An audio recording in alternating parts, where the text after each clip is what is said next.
A very good morning to all of you. हम सब यार जो ट्रांसलेशन टॉपिक चल रहा है उसका पार्ट 5 पढ़ेंगे। इसके अंतर्गत यूज ऑफ आर्टिकल्स के बारे में आज समझेंगे, जिसके अंतर्गत ए एंड दी। ये टॉपिक आपको पहले पढ़ा चुके हैं, मैं बार बार कर रहा हूँ, लेकिन आपको एक बार थोड़ा सा एक नया टॉपिक था। सारी चीजें एक ही में थी, इसलिए थोड़ा रिवाइज किया जा रहा है आपको। अब सबसे पहले हमको समझाया use of A and the के बारे में इसमें समझेंगे। ये ए एंड दी क्या होता है? आर्टिकल होता है। आर्टिकल बोलता है। तो सबसे पहले हम यूज ए के बारे में समझेंगे कि ए का यूज कैसे किया जाता है। यूज ऑफ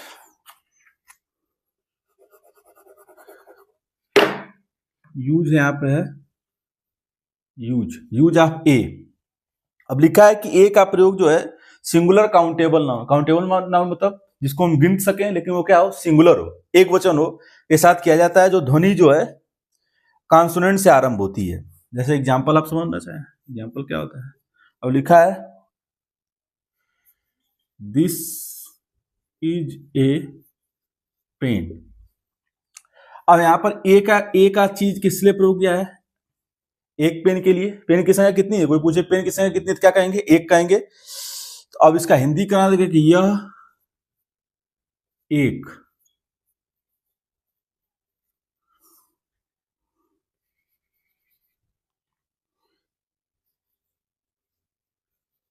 एक कलम है। तो दिस हो जाएगा इज, और ए के माध्यम से आप ये चीज समझ जा रहे हैं कि उसकी संख्या कलम की कितनी है? एक है।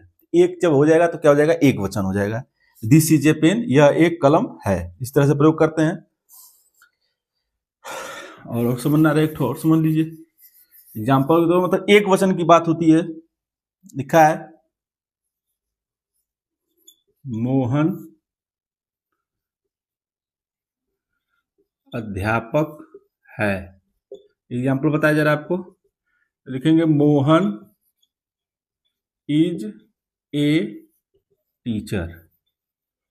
अब ए का प्रयोग देखिए यहाँ पर किया जा रहा है। आपको ये चीज स्पष्ट आपको समझना चाहिए कि जब भी ए रहेगा तो मोहन के लिए जो किसका प्रयोग होता है? ए का प्रयोग हो रहा है, क्योंकि मोहन क्या है? एक है। मोहन ए है तो एक है, तो इसलिए किसका प्रयोग होगा? एक का प्रयोग होगा। और इसकी हिंदी हो जाएगी मोहन अध्यापक है। तो मोहन कितना है? एक। इसलिए जो है एक वचन के लिए एक का प्रयोग करते हैं।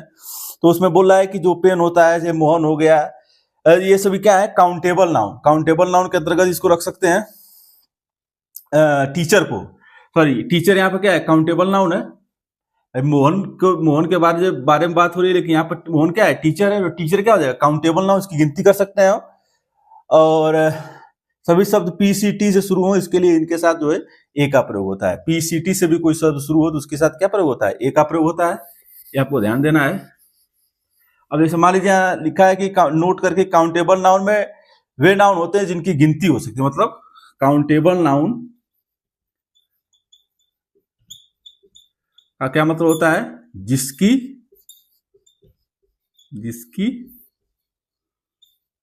गिनती हो सके। एक चीज एकदम बिल्कुल स्पष्ट हो गया। एक काउंटेबल नाउन किसको बोलेंगे? कि जिसकी गिनती हो सके। और जिसकी गिनती नहीं हो सके, ये तो हो गया कि जिसकी गिनती हो सके। और जिसकी गिनती, जैसे यहां पर, अब यहां पर UN कर देंगे। UN अनकाउंटेबल नाउन तो हो जाएंगे जिसकी गिनती न हो सके। एक चीज स्पष्ट हो गया कि काउंटेबल नाउन में किसको रखेंगे? कि जिसकी गिनती हो सके। और अनकाउंटेबल में उसको रखेंगे जिसकी गिनती न हो सके। एक चीज स्पष्ट हो गया। और नाउन में तो आप जानते हैं, नाउन में मतलब किसी न किसी का नाम रहेगा। अब जैसे मान लीजिए अनकाउंटेबल में आपको रखना रहे तो मान लीजिए ग्रास रख सकते हैं आप। एग्जाम्पल अगर आपको देना है यहाँ पर एग्जाम्पल देना है आपको, तो ग्रास कर सकते हैं। अब ग्रास क्या है? ग्रास जो है वो नाउन है, लेकिन इसकी गिनती आप नहीं कर सकते हैं। ऐसे ही जो है एयर हो जाएगा। एयर भी की भी गिनती नहीं कर सकते हैं। क्या करते हैं? केवल फील करते हैं, महसूस करते हैं। यहाँ पर एयर हो जाएगा, मतलब उसको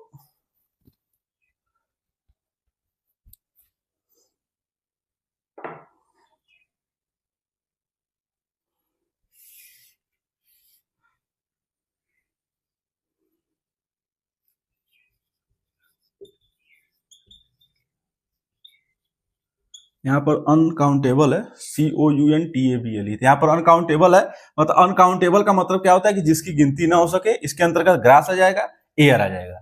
और भी चीजें जो भी जिसकी गिनती ना की जा सके, मेन बात आपको ये समझना है कि जिसकी गिनती न किया जा सके उसको जो है हम क्या कहते हैं, काउंटेबल नाउन। स्टार्स भी हो सकता है, स्टार्स भी होता है ना,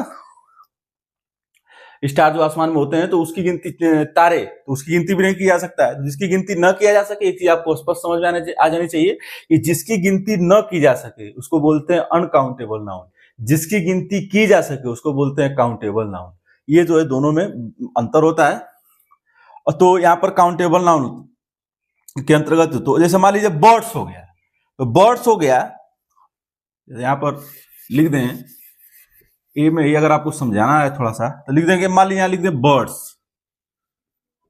बर्ड्स। अब स्पष्ट हो गया कि ये क्या है, चिड़िया है, मतलब चिड़ियों की संख्या है एक से अधिक है।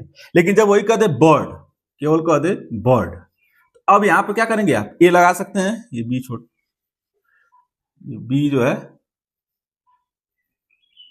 यहां पर ए लगा सकते हैं। मतलब एक चीज स्पष्ट हो गया कि जब यहां पर बर्ड्स था तो ए का प्रयोग हम नहीं कर रहे थे, लेकिन जैसे ही यहां पर एक हुआ, चिड़िया की संख्या कितनी हुई, एक हुई, तो यहां पर ए लगाएंगे, और जब बर्ड्स रहेगा तो ए का प्रयोग नहीं करेंगे। ये विशेष तौर पे आपको ध्यान देना है। इस तरीके से ए का प्रयोग करते हैं। अगला देखिए दिया है एन का प्रयोग। एन का प्रयोग में क्या दिया है, एन का प्रयोग जो है वो singular noun, countable noun, singular countable noun, मतलब सिंगुलर काउंटेबल नाउन के साथ किया जाता है।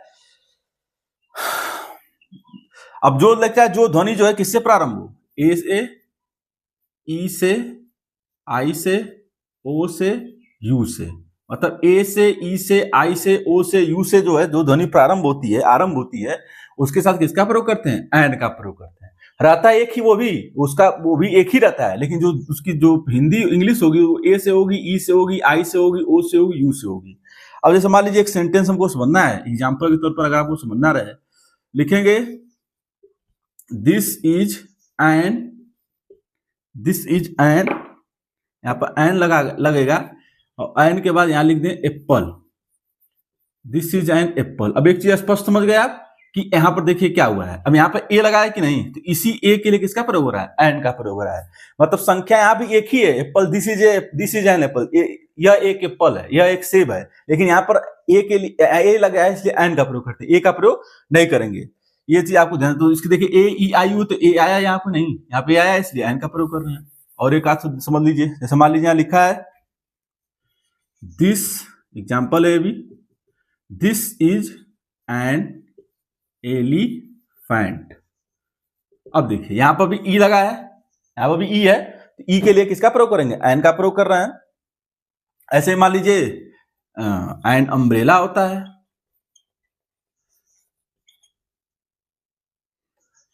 एन अम्ब्रेला होता है, तो यहां पर भी एन का, तो यहां पर भी देखिए यू आया है। ऐसे ही एन ऑरेंज हो जाएगा, ऐसे ही एन ऑरेंज हो जाएगा, तो यहां पर देखिए एन का प्रयोग हुआ है। इस तरीके से जो है प्रयोग करते हैं। इंक पार्ट होता है, इंक पार्ट, इसके लिए भी जो है एन का प्रयोग किया जाता है। तो विशेष तौर पे ध्यान देना है आपको कि एन का प्रयोग जो है हम ए ई आई ओ यू से जो चीजें शुरू होती हैं उसी के साथ ए का प्रयोग करते हैं। एप्पल हो गया, एलिफेंट हो गया, अम्ब्रेला हो गया, इंडियन हो गया, सभी जो है क्या होते हैं, काउंटेबल नाउन होते हैं। सिंगुलर में काउंटेबल नाउन तथा सभी जो है ए ई आई यू से होते हैं, इसके लिए इसका प्रयोग क्या कहते हैं, मतलब ए ई आई ओ यू से शुरू हो रहे हैं, इसलिए इसका प्रयोग क्या करते हैं, जो है इम्पल, इंपार्ट हो गया, एंड इंडियन होता है, एंड इंडियन होता है, एंड इंडियन के साथ भी आई लगा है, इसलिए एन का प्रयोग करते हैं। तो इसके लिए जो है एन का प्रयोग, मतलब आपको स्पष्ट समझ जाना चाहिए कि ए ई आई ओ यू से जो शुरू होता है उसके साथ किसका प्रयोग होता है, एन का प्रयोग होता है। ये विशेष तौर पे आपको ध्यान देना है। अब देखिए जैसे मान लीजिए कुछ जो है हमको अपवाद भी होते हैं, ए और एन में कुछ अपवाद है।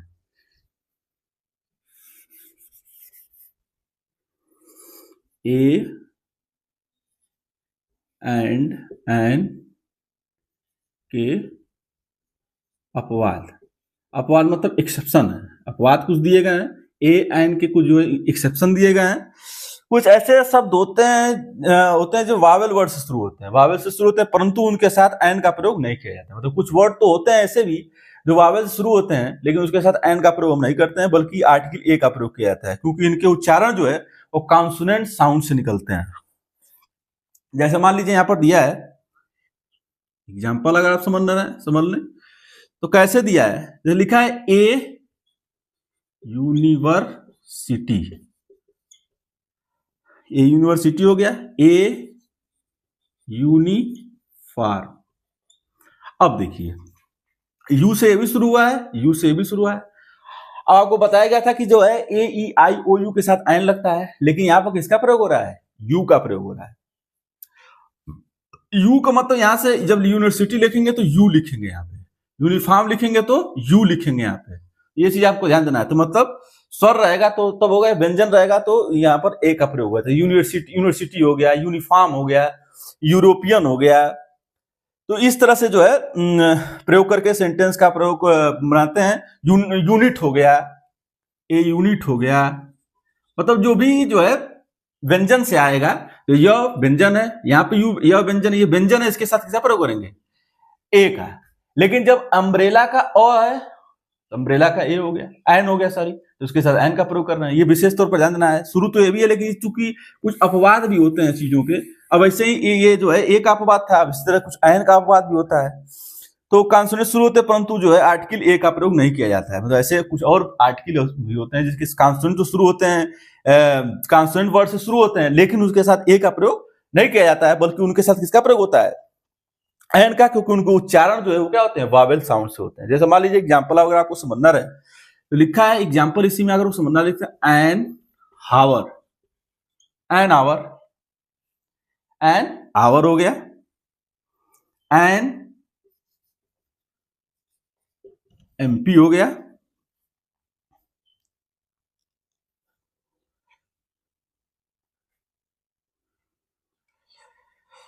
अब यहां पर ये जो है वावेल से जो कॉन्सोनेंट जो शुरू है, लेकिन जो है इसका उच्चारण जो है क्या होंगे, वावेल साउंड देते हैं, इसलिए जो है इसके साथ किसका प्रयोग हो रहा है, एन का प्रयोग हो रहा है। समझ रहे ना, ये चीज आपको विशेष तौर पर ध्यान देना है। अब अगला देखिए दिया है, लिखा है कि ये जो अपवाद थे, अब इसमें इसके एक नोट करके आपको समझना है। नोट क्या दिया है, नोट भी आपको समझना है। नोट, नोट में क्या दिया है, प्यूलर, प्यूलर मतलब बहुवचन, प्यूलर जो है में काउंटेबल नाउन और अनकाउंटेबल से पहले ए और एन का प्रयोग नहीं किया जाता है। अब एक चीज आप समझ जाइए, मैं आपको बताया था कि ए का प्रयोग और एन का प्रयोग, ये जो है एक चीज के लिए प्रयोग किया जाता है, समझ रहे हैं बात। लेकिन अब चूंकि जब प्यूलर हो जाएगा, प्यूलर हो जाएगा, तो प्यूलर हुआ तो एक तो रहा नहीं, यही कह रहा है वो कि ए एन का प्रयोग जब भी करेंगे हम तो सिंगुलर के लिए करेंगे। लेकिन जब वो प्यूलर हो जाता है, तो प्यूलर जब हो गया तो ये जो एक तो हो रहा नहीं, अब क्या हो गया, वो प्यूलर हो गया। तो प्यूलर के साथ जो है रूल बदल जाता है। जैसे मान लीजिए अगर आपको एग्जाम्पल समझना रहे, इसका एक एग्जाम्पल समझना रहे, तो आप क्या देंगे, जैसे मान लीजिए यहाँ पे एग्जाम्पल दिया है, वे पुस्तकें हैं। अब देखिए यहां पर, तो यहां क्या लिखेंगे, दोज हो जाएगा। वे का मतलब जानते हैं दोज होता है, और दोज के साथ तुरंत क्या लिखेंगे, आर, और यहां बुक हो जाएगा, बुक्स। अब देखिए यहां प्यूलर हुआ, प्यूलर हुआ, तो प्यूलर के साथ कोई भी हम ए और एन का प्रयोग यहां पहले नहीं किए हैं, बुक के पहले कोई एन का प्रयोग हुआ है नहीं हुआ। अगर हो जाएगा तो क्या हो जाएगा, वो गलत हो जाएगा। लेकिन ये गलत नहीं है, क्या है, सही है। मतलब दिस दोज आर बुक्स, वे किताबें हैं, इसका मतलब हो जाएगा कि वे किताबें हैं, मतलब किताबें एक से क्या है, अधिक हैं, और जब अधिक रहेंगी तो प्यूलर आर का प्रयोग करके सेंटेंस क्या करते हैं, बनाते हैं। जैसे मान लीजिए इसमें एक और दिया है एग्जाम्पल, ये है वो भी लिखा है कि मेरे पास सोना है, मेरे पास सोना है, सोना मतलब गोल्ड। अब जानते हैं इस चीज को, लिखेंगे I have, I have gold. यहां ए नहीं लिखेंगे, ए का प्रयोग नहीं करेंगे ना, एन का प्रयोग करेंगे, सीधे किसका प्रयोग करेंगे, जो है ए और एन का प्रयोग नहीं करेंगे, बिना ए और एन का प्रयोग करके सीधे लिख देंगे कि आई हैव गोल्ड। इस तरह से बनाते हैं। ये आपको नोट भी कुछ चीजें समझनी चाहिए। अगला ये देखिए है यूज ऑफ द, द भी मैं आपको बताया था। लिखा है कि द का प्रयोग किसी वस्तु या विशेष स्थान के लिए किया जाता है, विशेष चीज के लिए किया जाता है। नदी, पर्वत, समुद्र, मैदान, सूर्य, चंद्रमा, पुस्तक आदि के साथ नामों के पहले जो है द का प्रयोग, नदी आ गया, चंद्रमा आ गया, सूर्य आ गया, चंद्र पुस्तक आ गई, तो उसके साथ कोई भी कॉमन नाउन जिसके पहले जिस कॉमन नाउन जिसका पहले वर्णन हो चुका है, यदि कॉमन नाउन से पहले जात का बोध हो तो उसके साथ द का प्रयोग करते हैं। जैसे एग्जाम्पल से बन रही है, लिखा है the sun sets in the west. आप समझ गए। अब यहां पर देखिए, ये वेस्ट बड़ा सा है, यहां पर देखिए सन के पहले, वेस्ट के पहले किसका प्रयोग हुआ है? द का प्रयोग हुआ है। तो सूर्य, अब सूर्य किसका प्रयोग है? सूर्य के लिए। तो सूर्य क्या है? सूर्य विशेष है, तो विशेष के लिए किसका प्रयोग हो रहा है? द का प्रयोग हो रहा है। सूर्य के लिए बताया भी मैं कि सूर्य हो गया, चंद्रमा हो गया, देश हो गया, उसके लिए किसका प्रयोग करेंगे? द का प्रयोग करेंगे। एक और एग्जाम्पल देख लीजिए, एग्जाम्पल एक और देख लीजिए आप, लिखा है यहां पे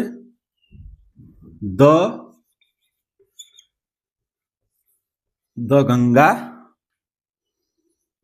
इज ए बिग रिवर। ये चीज समझ गया। यहां पर देखिए द गंगा है, तो गंगा के लिए इसका प्रयोग हो रहा है, द का प्रयोग हो रहा है। ये मैं बताया था कि द का प्रयोग जो है यहाँ पर गंगा के पहले जो है द का प्रयोग करेंगे। गलती नहीं करते हैं, करेंगे आप। ये विशेष आपको जो है द डाक हो गया, उसके पहले भी द का प्रयोग करेंगे। शुरू में जो आता है तो उसके पहले जो है द का प्रयोग करके सेंटेंस का निर्माण करते हैं। तो इस तरह से जो है द का प्रयोग किया जाता है। कॉमन नाउन के अंतर्गत किसी विशेष वर्ग या जाति का प्रत्येक व्यक्ति या वस्तु का बोध होता है। कॉमन नाउन के अंतर्गत जो है क्या होता है? किसी विशेष जाति या विशेष जो है जाति के अंतर्गत जो है जाति या विशेष का जो है वो बोध होता है इसकी कॉमन नाउन के अंतर्गत। ये जो है आपको यूज आप द का प्रयोग करें। जो आप आर्टिकल आज समझे, पार्ट 7 में आज आपने आर्टिकल समझा। अब नेक्स्ट पार्ट में आपको, नेक्स्ट पार्ट 6th में यूज ऑफ मॉडल